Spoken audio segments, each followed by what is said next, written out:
big day for me. I just got my new MacBook Pro in the mail. Prior to this, I had a 2012 MacBook Pro that had like 4 gigs of RAM and a 500 gigabyte hard drive.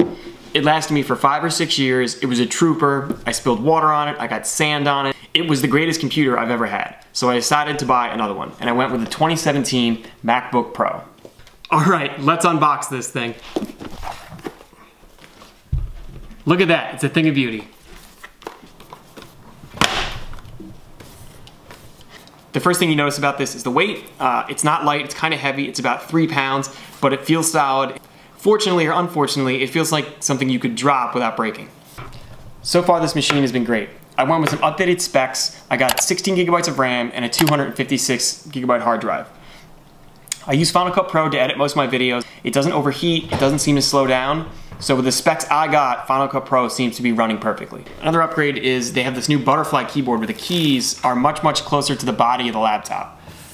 Some people hate it. I feel like it makes me type way faster, so I think it's a huge improvement. Ports. Whenever somebody talks about the new MacBook Pros, they all discuss how there's no ports. You can see here, there's only 2 USB-C ports on this laptop. That can be frustrating.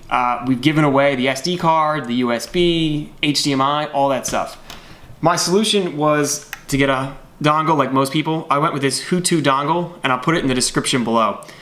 This gives you 3 USB ports, the SD card reader, HDMI here on the side, and then it has pass-through USB-C, which means you can basically charge your laptop while this is plugged in. It's not the most convenient thing in the world. You can see when you plug it into the MacBook, you can kind of see that it's a little cumbersome to have. This dongle actually feels pretty sturdy. It feels like it's made of the similar type of aluminum that your MacBook's made out of, so you can hear.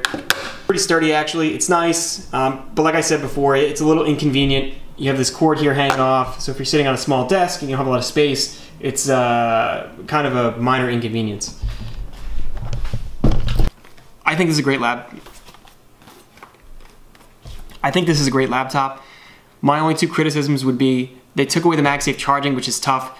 If you have kids or a dog and they run over your cord, they're more likely to rip your laptop on the ground and they might smash it into a couple of pieces. The second criticism I have is the ports. It's tough. There's only 2 of them. You don't have an SD card reader and you need the traditional USB ports, so you have to get one of these dongles. I know it's not the end of the world, but it's tough because if you forget to throw it in your backpack, you're lost without it. You don't really have any other option. If you like these videos, don't forget to tap like and hit the subscribe button.